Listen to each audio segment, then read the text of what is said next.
자, 안녕하세요. 이수천입니다. 지난번에 저희가 강의를 찍었었냐면, 이수천닷컴에서 이제 공무원세법 관련해서 오리엔테이션 강의를 찍었어요. 근데, 그때는 이제 제가 공무원세법에 대해 소개 정도를 좀 했고, 오늘은 이제 두 번째로 뭐라 할 거냐면, 국가직, 세무직 공무원 시험 공부 방법에 대해서 간단하게 좀 설명을 좀 드릴게요.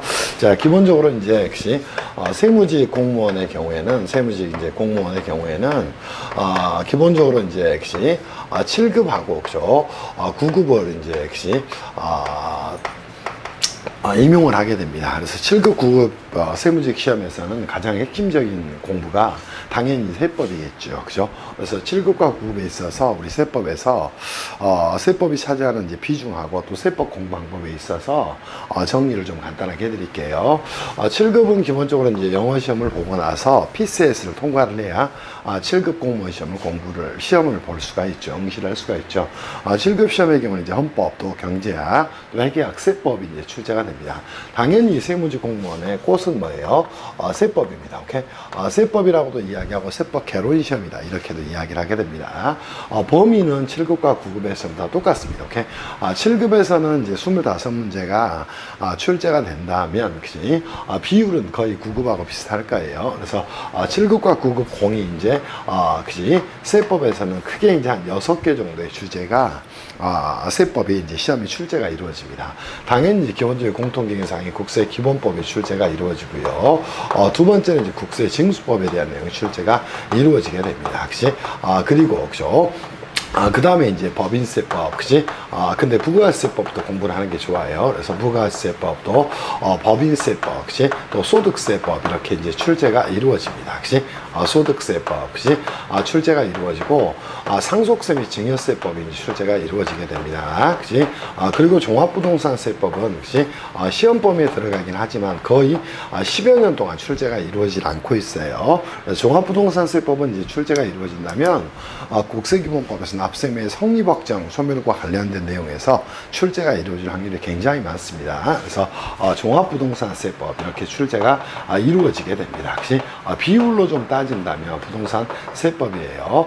9급 시험을 기준으로 이제 여러분 설명을 좀 드릴게요. 어차피 7급의 경우에는 25문제가 나오지만 거의 비슷한 비율로 포션이 잡혀질 거니까 여러분들이 잘 정리하세요. 9급에서는 기본적으로 국세기본법이 한 5문제 정도 출제가 이루어집니다. 비율로 하면 25% 정도가 되겠죠. 그리고 국세징수법은 2문제 정도 출제가 이루어지게 돼요.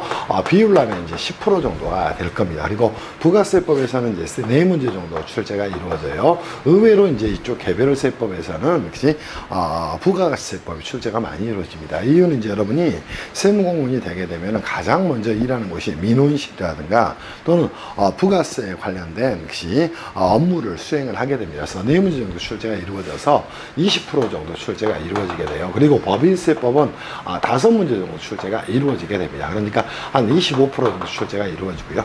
소득세는 셋에서 4문제 정도 출제가 이루어집니다. 그래서 20% 정도 출제가 이루어지고요. 상속증여세법은 한 문제가 출제가 될 수도 있고 안 될 수도 있고 이렇게 이루어지게 됩니다. 그래서 5% 정도 되고요. 이쪽은 출제가 이루어지지 않고 있습니다. 그래서 not applicable이다 이렇게 말씀을 좀 드렸어요. 비율로 따지면 7급은 이제 25문제지만 25문제가 되지만 여러분들이 이제 비율로 이렇게 변환시켜서 공부하시면 충분할 거예요. 그렇게 이제 정리를 좀 해가시길 바랍니다. 우리가 이제 공무원 세법이든 또 공인회계사 세무사 세법이든 다 똑같습니다. 세법에서 이제 이 둘을 묶는 거예요. 그래서 세법에서 총칙법이다 이렇게 이야기를 하게 될 거고요. 나머지 이 세법을 뭐라고 이야기하냐면 개별세법이다 이렇게 이야기를 하게 됩니다. 그러면 선생님 총칙법에 해당하는 국세기본법과 국세징수법은 공부를 어떻게 해야 됩니까? 이렇게 물어본 학생들이 굉장히 많아요. 저는 개인적으로 세법에서 가장 중요한 내용은 국세기본법과 국세징수법이라고 이야기합니다. 특히나 이제 세무공무원의 경우에는 그 중요성이 더더욱 강화됩니다. 왜냐하면 부가세법, 법인세법, 소득세법, 상속증여세법 이쪽은 전산을 통해서 신고가 이루어지게 돼요. 그러면 전산에서 신고가 잘못됐다든가 또는 업종별로 평균율을 역시 평균율에 이제 미달하게 소득 등을 신고를 한 경우가 있게 돼요. 그러면 전산에서 이걸 걸러내게 됩니다. 그래서 숫자를 가지고 세무공무원이 업무를 수행하는 경우는 거의 없습니다. 물론 세무조사를 들어가게 됐을 때는 숫자를 가지고 따지지만 그거는 어차피 전산에서 다 걸러지게 되는 거예요. 그래서 공무원 세법의 경우에는 이 세법은 철저하게 뭐로 공부해야 되냐면 이론 중심의 공부를 해야 됩니다. 근데 계산보다는 이론이 훨씬 더 어려운 거예요. 네, 대한민국에서 이 이론 중심으로 세법을 가르칠 수 있는 강사는 없어요. 그치? 딱 한 명이 있는데 그 사람이 저예요. 접니다. 그래서 여러분들이 이제 이쪽 공부를 할 때도 크게 나누면 이렇게 구성이 되는 거예요. 그래서 우리가 국가직 공무원에 있어서 여기는 세무직 공무원 중에 국가직을 따지게 됩니다. 국가직에 있어서 역시 국가세무직에 있어서 출제 경향은 퍼센테이지로 따지게 되면 국세기본법이 25%, 국세징수법이 10%, 부가세법이 20%, 법인세법이 25% 정도, 소득세법 20% 정도, 상속증여세법이 5%, 한 문제는 출제가 이루어진다. 그 비율은 거의 7급에 있어서도 똑같이 작동이 됩니다. 다만 이 7급의 경우에는 조금 더 고급스러운 문제를 하게 돼요. 그래서 이 국세기본법이 훨씬 더 강화된 형태로 출제가 이루어진다. 이렇게 생각하시면서 여러분이 좀 공부를 해가셔야 될 거예요. 그러면 세법을 그리고 우리가 시험 범위를 기준으로 쪼개게 되면 크게는 총칙법과 개별세법으로 구별을 할 수가 있게 됩니다. 총칙법에 해당하는 건 국세기본법과 국세징수법이 있다는 거예요. 이쪽은 이제 타법이 개입을 하게 됩니다. 그래서 굉장히 중요한 게 총칙법에서는 전체적인 법률 구조하고 법의 구조입니다. 구조하고 이쪽에서는 법률 용어가 굉장히 중요하게 됩니다. 근데 문제가 되는 건 이 법률 용어를 이해할 때 역시 진짜 중요한 부분이 있어요. 타법에 있는 법률 용어를 많이 가져와서 쓰게 됩니다. 오케이? 그래서 이쪽 부분에 초점을 많이 두고 정리를 좀 하셔야 돼. 그래서 대표적으로 납세의 성립 확정 소멸이다. 그러면 우리가 일반 민사채권에 있어서는 성립이란 개념이 없어요. 청약하고 승낙을 하게 되면 계약이 확정이 되게 되는 겁니다. 근데 우리가 세법에서는 이 납세의 성립 개념을 가져오게 되는데 과연 납세의 성립은 무엇일까? 또 확정은 무엇일까? 또 소멸은 무엇일까? 이런 내용들을 여러분이 깊이 있게 생각을 하셔야 됩니다. 그리고 납세의 소멸 사유 중에 국세부가 제척기간하고 국세징수권 소멸시 이런 용어가 나옵니다. 그러면 국세라는 건 국가가 부과하는 조세구나 이렇게 알 수가 있어요. 오케이? 근데 부과라는 말에 대해서 여러분이 잡고 가야 된다. 오케이? 부과란 뭐다? 과세관청이 결정 경정 그 밖에 필요한 처분을 하는 것을 부과다 이렇게 이야기를 하게 되는 거예요. 그리고 결정 경정 그 밖에 필요한 처분을 할 수 있는 권리를 부과권이다 이렇게 이야기하는 것이고 그 부과권은 국가가 일방적으로 권리를 갖기 때문에 형성권의 속성을 갖고 있는 거예요. 부과 제척기간은 기본적으로 일반 국세의 경우에는 5, 7, 10년의 제척기간이 작동이 되고 상속증여세의 경우는 15년이 작동이 되겠다. 이런 개념들을 논리적으로 하나하나씩 끄집어서 이해를 하셔야 됩니다. 또 징수권이라는 용어가 나옵니다. 징수권은 과연 어디서 나올까? 자, 우리가 국세기본법에서 징수권 소멸시효가 나오지만 이거는 국세징수법에 따른 개념이 되는 겁니다. 그럼 국세징수의 과정은 어떻게 될 것인가? 이런 걸 고민하면서 여러분이 공부를 하셔야 됩니다. 오케이? 이 법률 용어를 보면서도 뭐를 정리하셔야 되냐면 타법에 있는 용어라든가 이런 것들을 정리를 좀 하셔야 돼. 예를 들어서 이런 내용이 나옵니다. 피담보채권. 피담보채권은 어디서 나올까? 오케이? 국세 우선권에서 나오는가? 그럼 피담보채권은 뭘까? 담보가 설정되어 있는 채권이라는가? 그럼 담보가 설정되어 있다는 말은 언제 설정되어 있는가가 굉장히 중요한 변수가 되는 겁니다. 그러면 여러분이 여기서 공부를 할 때도 뭘 하셔야 되냐면 피담보채권과 담보 설정일의 개념을 이해하셔야 되고 그것과 비교되는 게 국세 법정길이 되는 거예요. 꼭 그렇게 공부를 해 가시기를 바랍니다. 그리고 나서 총칙법인 국세기본법과 징수법에서 이 법률 용어까지 정리가 됐다면 여러분이 이제 뭘 하셔야 되냐면 이거를 응용하는 단계로 정리를 해 나가셔야 됩니다. 그때는 항상 기출문제 풀이를 통해서 여러분이 혹시 모르는 용어가 있는가 이런 것들을 좀 정비하셔야 될까. 근데 지금까지 이제 세무직 기출문제는 그다지 문제가 어렵지 않았어요. 근데 최근 2, 3년, 3, 4년을 보게 되면 이 기출문제의 난이도가 굉장히 많이 올라갔습니다. 그래서 현재는 이 공무원 시험의 기출문제는 이 난이도가 어느 정도 되냐면 세무사 시험과 거의 유사합니다. 세무사 시험과 역시 유사한 난이도를 가지고 있다. 그러니까 역시 이것만으로 해결이 되는 게 아니고 여러분들이 뭘 하셔야 되냐면 연습 문제를 역시 아주 좋은 연습 문제를 통해서 이 부분을 이제 보완을 좀 하셔야 될 거예요. 저희가 이제 출간했던 실전 400제 교재는 이런 문제들이 다 들어가 있어요. 아주 좋은 정제된 문제들이 있으니까 이렇게 공부를 하셔야 돼. 그리고 총칙법인 국세기본법과 국세징수법은 퍼센테이지로 따지면 35% 정도 출제가 이루어집니다. 즉 20문제 중에 7문제 정도 출제가 이루어지는가. 그래서 철저하게 그런 구조를 가지고 정리하셔야 돼. 그리고 이제 국세징수법에 있어서도 여러분이 국세를 징수한다는 건 과연 무엇일까? 오케이, 이거를 정리하셔야 됩니다. 왜 과세관청이 징수에 나설까? 이거를 생각하셔야 돼요. 납세자가 뭐 했다는가? 신고를 하지 않은 경우에는 과세관청의 결정 절차가 먼저 따르게 됩니다. 오케이? 근데 신고를 한 경우에는 당연히 뭐예요? 신고에서 대부분의 국세의 납세문은 확정되게 됩니다. 그렇다면 이 신고를 한 자가 납부를 하지 않았다면 그 상태를 뭐라고 얘기하냐면 체납이라고 이야기하는 거예요. 그리고 체납된 세금을 체납액이다 이렇게 이야기를 하게 됩니다. 그리고 체납된 자를 뭐라고 이야기하냐면 체납자다 이렇게 이야기를 하게 되는 거예요. 그래서 국세징수법에서는 보세요. 그치? 자, 지정 납부기한 또는 법정 납부기한까지 납부를 하지 않은 경우에는 역시 물론 지정된 납부기한이라고 이야기를 합니다. 지정된 납부기한까지 납부하지 않은 자를 뭐라고 얘기했나? 체납자다 이렇게 이야기를 하게 됩니다. 그럼 체납 과정에서 이제 어떤 문제가 생겨날 수 있냐면 봅시다. 과세관청은 조세채권의 회수의 일실이 생겨나게 됩니다. 그때는 뭘 하게 되면 국세징수법에 따라서 징수 절차에 돌입하게 되는가? 그럼 이 국세징수법에서 우리가 정리해야 될 가장 중요한 내용은 뭐가 될 것인가? 이거를 여러분이 안고 가셔야 됩니다. 국세징수법에서는 가장 먼저 국세징수 절차에 대해서 여러분이 정리를 해 나가셔야 된다는가? 그러면 이 국세징수 절차는 선생님 어떻게 됩니까? 이렇게 물어보시면 되겠죠. 지정된 납부기한까지 뭐 하지 않았다는 거예요. 신고는 했지만 납부를 하지 않았다는 겁니다. 그러면 이자들은 뭐가 되냐면 납부하지 않은 상태를 체납이다 이렇게 이야기를 하게 됩니다. 그리고 체납된 세금을 체납액이라고 이야기하는 거예요. 그리고 체납된 납세무자 또는 납세자를 체납자다 이렇게 이야기를 하게 됩니다. 그럼 과세관청은 두 번의 기회를 더 주게 되는 거예요. 자, 첫 번째 절차는 납부 고지를 하게 됩니다. 그리고 독촉을 하게 됩니다. 20년도에 세법 개정에서 납부 채권한 용어는 없어졌어요. 그러니까 고지 독촉 절차를 통해서 뭘 하게 되면 임의적 징수를 하게 되는 겁니다. 이 절차를 뭐라고 이야기하면 임의적 징수다 이렇게 이야기를 하게 되는 겁니다. 이 임의적 징수 절차는 무엇이다?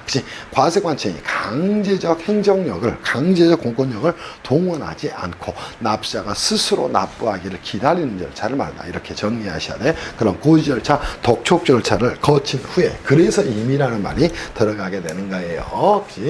그리고 나서 뭘 하게 되면 강제징수 절차에 돌입하게 됩니다. 그 과정을 뭐라고 얘기한다? 압류다. 또 매각이다. 또 어떤 절차다? 청산이다. 이렇게 이야기를 하게 됩니다. 이 세 개 절차를 뭐라고 이야기한다? 강제징수다 이렇게 이야기를 하게 되는 거예요. 그러면 이거는 역시 임의적 징수가 아니라 강제적 징수 절차가 되니까 이걸 줄여서 강제징수라고 이야기를 하게 됩니다. 과거에는 이 용어를 체납처분이라는 용어로 말을 했어요. 근데 이제는 용어가 일본식 용어로 가져와 쓰는 것이다. 그래서 강제징수라는 용어로 바꿨는데 문제가 뭐가 있냐면 그러면 지방세법도 바꿨어야 되는 지방세법은 그대로 체납처분이라는 용어를 쓰고 있어요. 그래서 이 강제적 징수 절차는 압류매각 청산의 절차가 되는 겁니다. 그래서 여러분 시험에서는 주로 시험에 가장 많이 나오는 게 이 압류 절차에 대한 내용이 많이 나올 거예요. 또 매각에서는 매각의 방법이라든가 또 공유자의 우선 매수권이라든가 이런 것들이 주로 출제가 이루어지게 됩니다. 그리고 고지 또는 독촉 절차를 꼭 해야 될 것인가? 그때는 뭐 할 수도 있다. 고지 독촉을 하지 않고 납부 고지를 유예할 수도 있다는 거. 그래서 이쪽 임의적 징수 절차에서는 납부 고지의 유예에 대한 내용하고 어떤 내용을 살펴보셔야 돼요. 납부 고지의 유예에 대한 내용하고 또 하나는 납부 기한 기한전 징수, 좀 줄여볼까요? 납기전 징수다. 오케이? 납부 기한전 징수, 이런 것들을 추가적으로 정리하시면 됩니다. 근데 이 국세징수법의 내용은 역시 민사집행법의 내용과 역시 이런 내용들이 많이 개입이 되기 때문에 학생들이 용어를 굉장히 어려워합니다. 물론 시험 문제는 기출 문제를 보면 수월하게 풀 수가 있어요. 그렇지만 이런 용어들을 가지고 철저하게 정리하셔야 돼. 그래서 국세기본법이나 국세징수법은 정말로 중요한 영역이 되니까 여러분들이 철저하게 구조 또 법률 용어 혹시 이런 것들을 중심으로 정리하시고 실제 사례가 혹시 어떻게 만들어졌다면 그때는 어떤 법을 적용할 것인가 이런 응용 문제까지도 기출과 연습을 통해 좀 정리를 해 놓으시면 좋겠다 이런 생각이 좀 들어요. 그리고 제가 묶었습니다. 자, 우리가 국세기본법, 국세징수법을 제외한 나머지 부가세법이라든가 또는 법인세법이라든가 또 소득세법이라든가 또 상속증여세법이라든가 종합부동산세법을 뭐라고 얘기하냐면 개별세법이다 이렇게 이야기를 하게 됩니다. 이 개별세법은 기본적으로 뭐 어떻게 만들어져 있냐면 크게 세 개 구조로 이루어졌어요. 하나는 총칙규정이 나옵니다. 여기서 이제 주로 나오는 게 뭐가 나올까? 납세 의무자라든가 혹시 또 용어의 정의라든가 한번 가볼까요?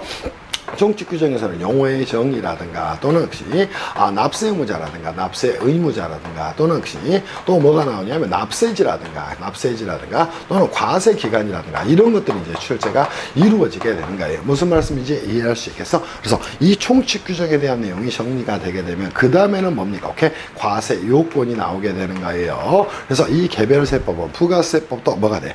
부가세 과세 요건과 뭐를 정하는 법률이라는 것이야. 납세 절차를 정하고 있는 세법이다 이렇게 이야기를 하게 되는 겁니다. 법인세법도 법인세 과세 요건과 납세 절차를 정하고 있는 세법이다 이렇게 이야기하는 것이고 소득세법도 개인의 소득에 대한 과세 요건과 납세 절차를 정하고 있는 세법이다 이렇게 이야기하는 것이고 상속세 증여세법도 없죠. 자, 상속이나 증여를 역시 증여로 인해서 역시 얻은 소득을 과세해서 하는 국세인데 또 과세 요건과 납세 절차를 정하고 있는 세법이다 이렇게 이야기를 하게 되는 겁니다. 그래서 개별세법은 덩어리가 어떻게 이루어졌냐면 총칙 규정 또 과세요건에 대한 규정 또 납세 절차에 대한 규정 이 세 가지로 이루어지게 돼 있다는 겁니다. 그러면 이 과세요건은 다시 한번 무엇을 과세에 털어 삼을 것인가 걔를 과세 대상이라고 이야기를 하는 거예요. 과거에는 교수들이 이거를 과세 물건이라고 이야기를 했습니다. 근데 대한민국의 이제 세법 교수들이 쓸만한 사람들이 별로 안 계십니다. 그래서 제가 이제 공인회계사고 또 세무사고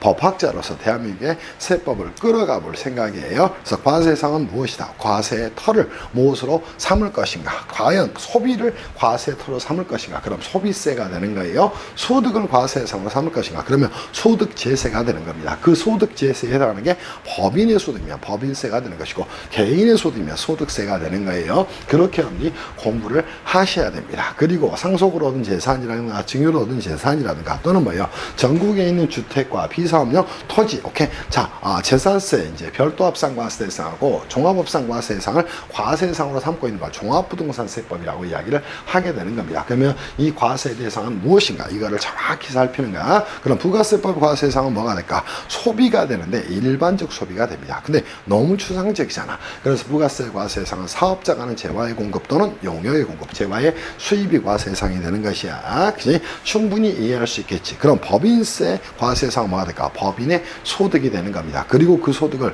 각사물소득 또 토지 등 양도소득 또 청산소득 이렇게 쪼개고 있는 거예요. 그리고 소득세법 과세상에서 소득은 뭐가 될까? 개인의 소득이 되는 것이야. 그리고 상속세법에서 상속 계산이 되는 것이고 증여세법이 증여로 얻은 재산의 가액이 되는 것이다. 이렇게 여러분이 잡고 가시기를 바랍니다. 무슨 말씀인지 이해할 수 있겠지. 그리고 나서 두 번째로 정리해야 될 게 납세무자가 되는 겁니다. 그럼 부가세법에서는 재화용의 공급 시에는 사업자가 되는 것이고 재화를 수입하는 경우는 사업자인지 여부와 상관이 없다는가 재화를 수입하는 자가 된다는 겁니다. 무슨 말씀인지 이해할 수 있겠지. 법인세법에서는 법인이 납세무자가 되는 것이고 소득세법에서는 개인이 되는 겁니다. 그 개인을 다시 거주자, 비거주자로 쪼개고 있다는 것이야. 그치? 이렇게 여러분이 정비를 하고 하셔야 돼. 그리고 나서 과세표준은 어떻게 산정이 될 것인가? 그치?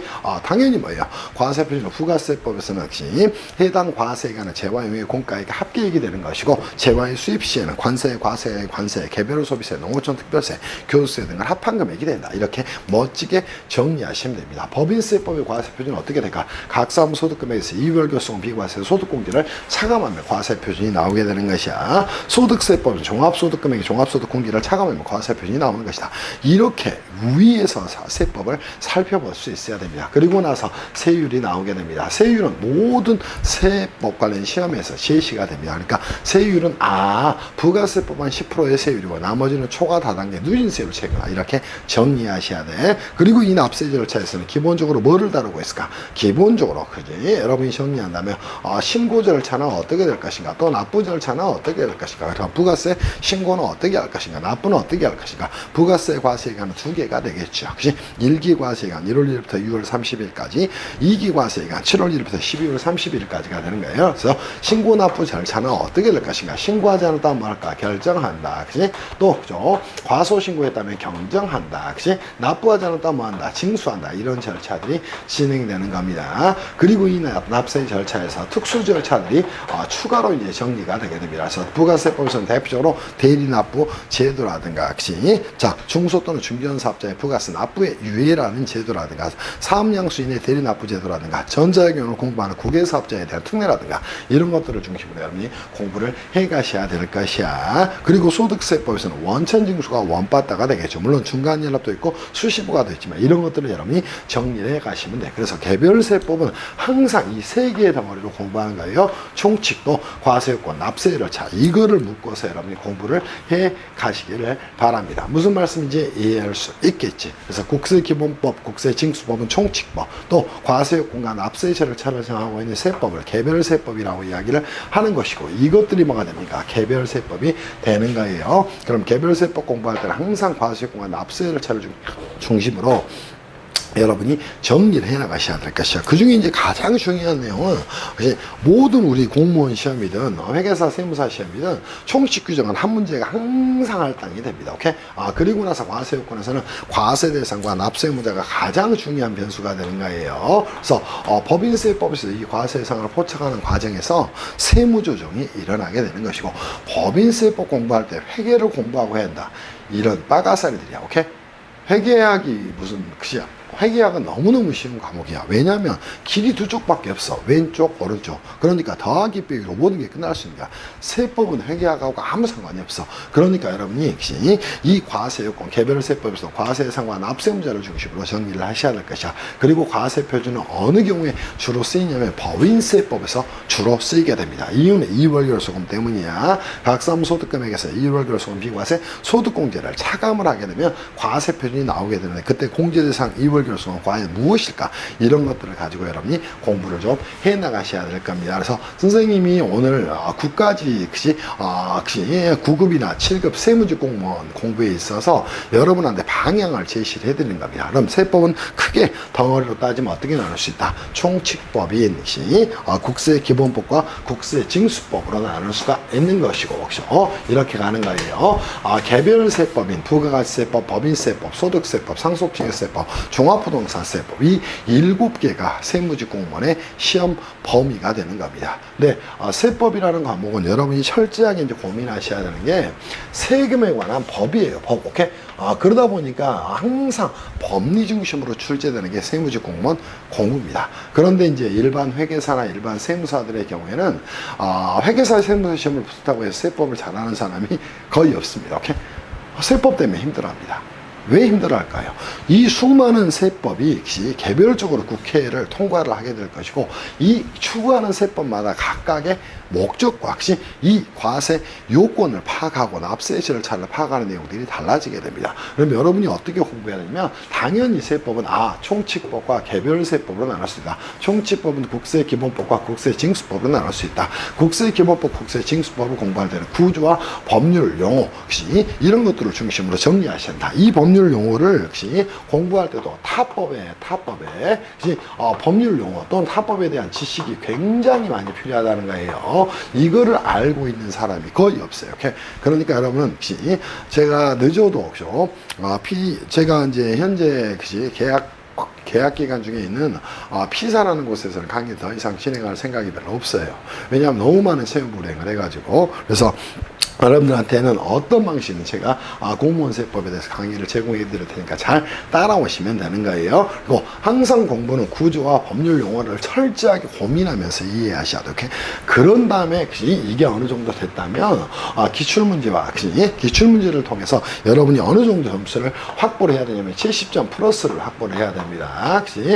그런 다음에 연습 문제를 통해서 90점까지 이렇게 도달을 할 수 있도록 여러분이 공부를 해 가셔야 될 것이야. 그래서 여러분들한테 이수천닷컴을 통해서 이런 많은 정보들을 좀 제공을 해 드릴 거예요. 그래서 오늘은 국가 세무지 공부에 있어서 커다란 틀을 잡아 드린 겁니다. 그러면 세법은 어떻게 총칙법과 개별세법으로 나눌 수 있다. 이 개별세법에는 부가세법, 또 법인세법, 소득세법, 얘네들은 이제 3대 개별세법이라고 이야기하는 거예요. 근데 대한민국의 국세기본법, 국세징수법, 또 개별세법, 부가세, 법인세, 소득세법을 잘하는 강사들이 거의 없어요. 오케이? 그러다 보니까 여러분들이 세법 공부하면서 너무너무 힘들어하는데 그렇게 하시지 마시고, 개별세법을 볼 때는 총칙의 용어의 정의라든가 납세무자라든가 납세지라든가 과세기간 등에 대해서 먼저 정리한 다음에 과세요건과 납세 절차를 중심으로 공부한다, 이렇게 생각하시면서 여러분이 정비를 해 가시면 굉장히 좋겠다, 이런 생각이 좀 들어요. 혹시 긴 시간 강의를 하게 되면 여러분이 유튜브를 통해서 듣는 것에 너무 시간이 지루할 수도 있어요. 그래서 이번 타임에는 국가 세무지 공부 방법에 대해서 여러분한테 유튜브를 통해서 이수천닷컴 유튜브를 통해서 제공을 해드릴 생각으로 간단하게나마 강의를 했어요. 다시 한번 세법은 시험 범위가 어떻게 나눠진다? 총칙법과 개별세법으로 나눠진다. 총칙법은 국세기본법과 국세징수법이다. 오케이? 개별세법, 부가세법, 법인세법, 소득세법, 또 상속증여세법, 종합부동산세법이 시험 범위가 되지만 이 종합부동산세법이 시험에 거의 출제가 되질 않고 있어요. 상속증여세법은 기본적으로 2년에 한 번 정도 출제가 이루어진다. 그래서 부가세법, 또 법인세법, 소득세법이 한 12문제 정도 출제가 이루어진다, 이렇게 생각하시면서 13문제 정도 공부를 해 가시면 되지 않을까. 그리고 이 개별세법은 항상 덩어리가 3개로 나눠졌다. 총칙도, 과세권, 또 납세 절차, 이 3개로 여러분이 정리를 해 가시면 좋겠다, 이런 생각이 좀 듭니다. 긴 시간은 아니지만 짧은 시간이나마 여러분이 세법 공부에 있어서 조금이나마 방향을 잡을 수 있고, 또 제 강의하고 다른 강사들 강의랑 비교를 해보세요. 스펙도 한번 비교를 해보세요. 어디 공무원학원에서는 3일의 개범 출신이라고 광고하더라. 웃겨 죽겠어. 저는 3일의 개업이 자문위원이에요, 자문위원. 그지? 그래서 어이가 없어 죽겠어요. 광고 많이 한다고 좋은 강의가 아니에요. 선생님도 이제는, 그런 것에서 좀, 아주 초연했던 사람인데, 제가 앞으로 이제 수업뉴스라는 곳, 공무원 이제 신문이 되겠죠. 수업뉴스라는 것을 통해서 여러분들 모의고사도 좀 내드리고, 또 기출문제도 좀 제공을 해드리고, 이수천닷컴을 통해서 자꾸 소통하는, 강의들을 좀 해드리겠습니다. 오늘 저희 수업 들어주셔서 감사하고요.